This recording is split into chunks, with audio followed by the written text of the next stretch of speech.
Oke guys, welcome back to Daily Charting with Toshi, di mana kita akan daily chart your favorite cryptocurrencies. Oke, dalam 24 jam terakhir, cryptocurrency market meningkat sebesar 0,26%. Dengan total market cap mencapai di 1,64 triliun US dollars, dengan penurunan Bitcoin nominal sebesar 0,03% dan juga penurunan volume sebesar 45,15%. Seperti biasa untuk hari ini kita akan bagi jadi dua di CWT ya. Ini adalah sesi pertama di mana kita akan membahas mengenai Bitcoin dan Ethereum. Nah, buat lo yang pengen menunggu altcoins, kita akan bahas nanti di sesi kedua. Dan buat lo yang pengen pair favorit lo dibahas di DCWT sesi kedua, silahkan bisa komen di bawah ya. Oke, untuk Bitcoin terjadi peningkatan sebesar 0,35% dalam 24 jam terakhir. Dan sekarang trading di angka 41.600, ya kalau dibulatkan 41.700 lah ya. Nah, tetapi kayaknya daily close-nya jam 7 pagi tadi, nggak tahu nih, kita harus cek di bawah atau di atas dari resisten yang kita bahas kemarin ya. Untuk Ethereum terjadi koreksi sebesar 0,19% di angka 2.478. Dan untuk alts kita bisa di sini ya, kecenderungannya secara overall lebih bagus performa dibandingkan dengan BTC ya, makanya terjadi lagi penurunan secara Bitcoin dominan sebesar 0,03% ya. Oke, selanjutnya gue ingatkan lagi bahwa sekarang TCI sudah aktif di Twitter atau X. Buat lo yang belum follow, silahkan bisa follow di @toshicryptoindo, di mana kita akan membahas sesuatu yang berhubungan dengan kripto dan finance.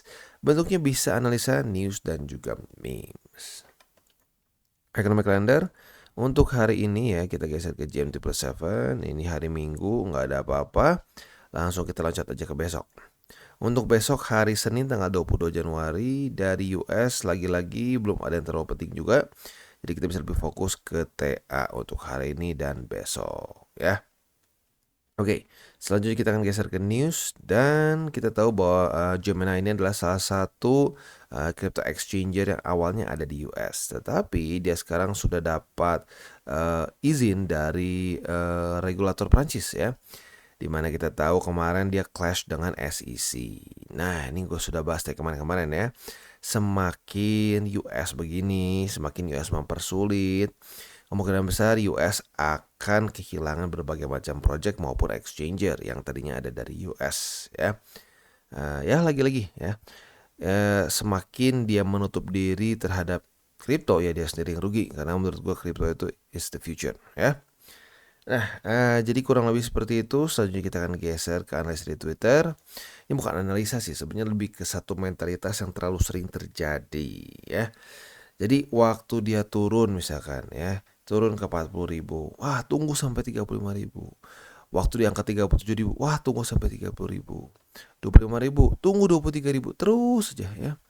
Nah, dengan kayak begini kita nggak pernah akumulasi gitu, dan kita awalnya berpikir ini kayak lucu, tetapi pada faktanya banyak hal yang terjadi, bukan hal, tapi banyak orang yang melakukan ini ya. Udah sampai ke target awal 40, oh enggak, ini kayaknya bakal lebih turun lagi. Dan itu normal ya. Waktu dia sudah mendekati ke target akumulasi kita ngerasa bahwa aduh ini kayaknya nggak kuat nih, bakal turun lagi nih. Nah, kita harus ganti mindset kita jangan berpikir bahwa kita ya, si harga tuh harus mantul di titik yang mau kita akumulasi. Enggak ya. Jadi yang kita bisa lakukan adalah apa? Kita tetap akumulasi di tempat-tempat yang sudah kita planning sesuai dengan SOP. Kalau turun nggak apa-apa ya. Kita melakukan averaging harga namanya, kok seperti itu ya. Nah, jadi lagi-lagi gue ingatkan, jangan sampai punya mentalitas seperti ini ya. Turun ke harga 40.000, wah tunggulah 35.000, gue yakin 35. Kena 35, oh tunggu, kayaknya bakal 30.000. Nah, itu mentalitasnya akan terus menerus sampai ujung-ujungnya lu dapat bottom pun gak akan kerasa begitu, karena berpikir akan lebih rendah lagi dan lebih rendah lagi ya. Oke, untuk TA. Nah, seperti yang gue bahas ya, dia sepertinya masih ke reject oleh si resisten begitu ya. Harapan gue adalah hari ini atau besok daily close-nya bisa signifikan di atas dari 41.679, dan itu pun masih belum selamat menurut gue ya. Itu at least mereka bisa melakukan itu. Karena kalau sampai dia terus ke reject seperti ini, jelas dia akan membuat suatu lower high dan lanjut lagi lower low begitu ya. Kalau dia mulai berhasil reclaim ini, minimal masih ada kemungkinan dia bounce dan bikin pola baru. Tapi kalau ini ke reject, ya sulit ya. Oke, Jadi kurang lebih itu PR untuk Bitcoin di daily ya. Sekali lagi adalah reclaim 41.679 ya. Itu untuk di daily. Untuk di weekly kita sudah mendekati ke weekly close ya. Besok terjadi weekly close. Nah, kalau kita di sini harapannya apa? Ya, harapannya sih gua nggak muluk-muluk ya. Gua berharap dia bisa bertahan di atas 40.000 deh. Terus di sini sampai bull support band menjemput, udah menjemput, mantul lagi ke atas ya.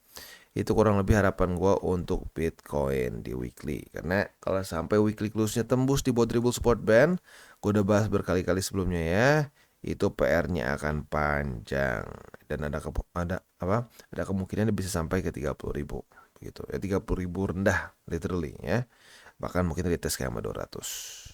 Oke, jadi kurang lebih seperti itu untuk Bitcoin. Selanjutnya kita akan geser ke indeks dolar. Untuk indeks dolar kita bisa di sini, untungnya masih sesuai dengan harapan kita ya. Retest 1, retest 2 di EMA 200 dan mulai turun ke bawah. Semoga hari ini bisa signifikan turunnya dan daily close di bawah dari MA 50 ya. Itu kurang lebih PR dari indeks dolar untuk besok nih ya. Untuk besok supaya daily close-nya bisa seperti itu. Oke. Jadi kurang lebih seperti itu secara makronya. Saja kita akan geser ke Balemet. Tapi sebelum kita masuk ke Balemet, seperti biasa gue akan disclaimer dulu bahwa semua konten dari TCI bukanlah financial advice. Ini semua bentuknya adalah edukasi. Lalu bagaimana cara untuk mendukung TCI? Ada banyak caranya. Lo bisa like our video, bisa share our video, atau juga bisa menggunakan link referral kita di bawah. Dan selanjutnya kita akan dengar dulu pesan-pesan dari sponsor kita pada hari ini. Okay, today's video is brought to you by Bybit. Di mana di Bybit ini kita bisa melakukan berbagai macam hal, ya, mulai dari yang newbie sampai yang sudah advance. Buat mungkin lo merasa bahwa, aduh bang, gue masih nggak ngerti nih TA, gue masih nggak ngerti charting dan seterusnya, tapi pengen akumulasi, pengen DCA murni. Bisa, lo tinggal masuk ke sini one click buy, di mana lo bisa pilih lo mau pakai apa ya fiatnya, lo tinggal pilih juga asetnya apa. Ya misalkan lo pengen akumulasi BTC. Misalkan setiap hari Senin jam 7 pagi, misalkan gue pengen akumulasi BTC sebesar 100.000 rupiah misalkan ya, lu bisa langsung lakukan di sini, bisa peer to peer, bisa Dana, Bank BRI dan lain-lain. Ini gila ya, bisa pakai BCA Mobile dan seterusnya. Jadi Bybit ini memang cocok banget buat orang-orang yang tinggal di Indo ya, bisa langsung pakai bank-bank yang memang sudah biasa kita pakai di Indo ya. Nah, buat yang intermediate sampai advance juga di sini ada spot, nah, dan juga ada leverage tokens, dan tentu juga ada derivatives trading, di mana kita bisa menggunakan kontrak yang USDT maupun USDC. Jadi di sini lo bisa pakai USDC ya, karena nggak semua exchanger bisa menerima untuk futuresnya pakai USDC ya. Dan tentu juga lo bisa earning bunga juga dari kripto lo dan lain-lain. Dan tentu juga di sini kita bisa melakukan copy trade ya, di mana copy trade dari Bybit ini sudah cukup terkenal ya, dan kita bisa mendapatkan keuntungan juga. First copy trade kita bisa ada protection 100 USDT loss coverage ya, dan seterusnya ya. Jadi buat lo yang tertarik bisa silakan pakai, klik di link referral kita di bawah. Oke, dan kita mulai dari Bitcoin. Untuk Bitcoin secara posisi spotnya masih sama ya. Tinggal tersisa di Balemet ketiga saja di angka 41.679 ya. Secara overall tidak terlalu banyak perubahan, dan yang makanya gue bilang tadi di awal ya, harus PR besarnya adalah untuk reclaim 41.679 ya. Tapi untuk sekarang posisi spotnya hanya tinggal tersisa di 41.204 ya. Nah, untuk posisi futuresnya sudah terjadi retest 1, retest 2 di angka 41.679 sebagai resisten. Artinya kita sudah punya posisi short ya. Nah, posisi short kita ini adalah target TP-nya jelas di angka 41.204 ya. Itu kurang lebih untuk setup posisi short di Bitcoin. Untuk posisi longnya tinggal kita balik saja logikanya.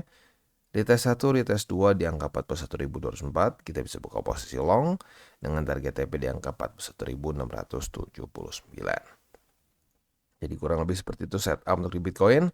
Secara struktur gue udah bahas ya, ini udah masuknya ke dalam satu skenario yang cenderung bearish, at least for the short term. Karena kalau kita lihat di sini, lower low, lower high, lower low, apalagi kalau ini ke reject lagi dan lanjut turun, ya lower high lagi, lower low lagi ya, jadi otomatis not good ya.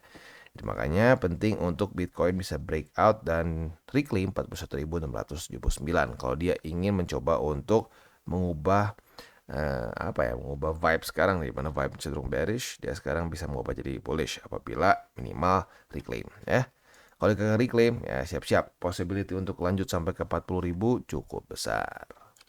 Next kita geser ke Ethereum. Untuk Ethereum dia kemarin sayangnya kita nggak dapat posisi short ya, karena tidak terjadi retest kedua. Tapi untuk posisi spotnya tinggal tersisa ya sama kayak Bitcoin sih sebenarnya, tinggal tersisa buy limit ketiga saja, yaitu di MA20. Tepatnya di angka 2427 ya. Itu untuk posisi spot di Ethereum. Untuk posisi futuresnya nanggung jujurnya ya. Jadi kayaknya hari ini harus di ngulang nih ya. Untuk posisi shortnya kalau terjadi retest 1, retest 2 di 2492, kita bisa buka posisi short dengan target TP di MA20.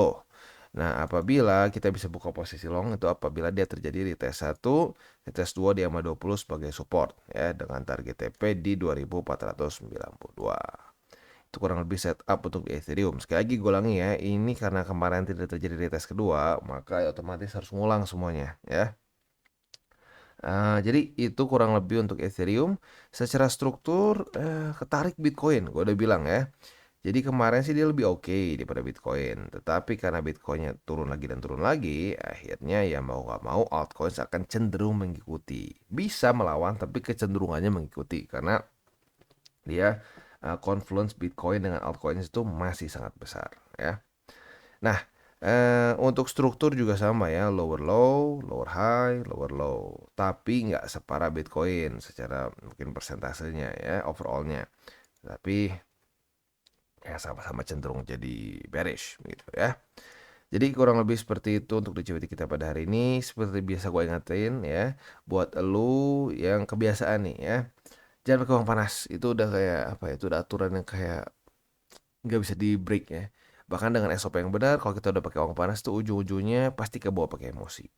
Yang kedua, jangan over leverage, ya, jangan kebesaran posisi futures lo. Dan yang ketiga adalah berpikirlah jangka panjang. Jangan berpikir hari ini gue mau profit berapa ya. Nah kalau udah kayak gitu, biasanya akan jadi target yang gak realistik dan malah tambah minus ya. Dan gue ingatkan juga buat lo yang pengen pair favorit lo dibahas di altcoins ya di sesi kedua, jangan lupa untuk komen di bawah. Apabila cukup banyak yang komen, kita akan masukkan ke DCWT sesi kedua. Oke guys, jadi itu adalah akhir dari segmen DCWT kita pada hari ini. Dan jangan lupa bagi kalian yang merasakan manfaat dari segmen ini, jangan lupa untuk share ke teman-teman kalian. Dan apabila lu pengen mensupport channel kita, ya TCI, jangan lupa untuk menggunakan link referral kita di bawah. Nggak wajib ya, tetapi apabila lu menggunakan link referral kita di bawah, ada macam-macam ya, dari Bybit, Huobi, Maxi, toko kripto, dan banyak lagi ya. Ya, walaupun nggak wajib, tapi kalau menggunakan link referral kita, lu secara langsung membantu perkembangan dari TCI. Dan satu lagi, jangan lupa juga untuk join Telegram group kita, di mana kita bisa ngobrol-ngobrol santai mengenai dunia cryptocurrency secara dua arah. So, jangan lupa untuk like, subscribe, klik the bell icon, and see you on the next video.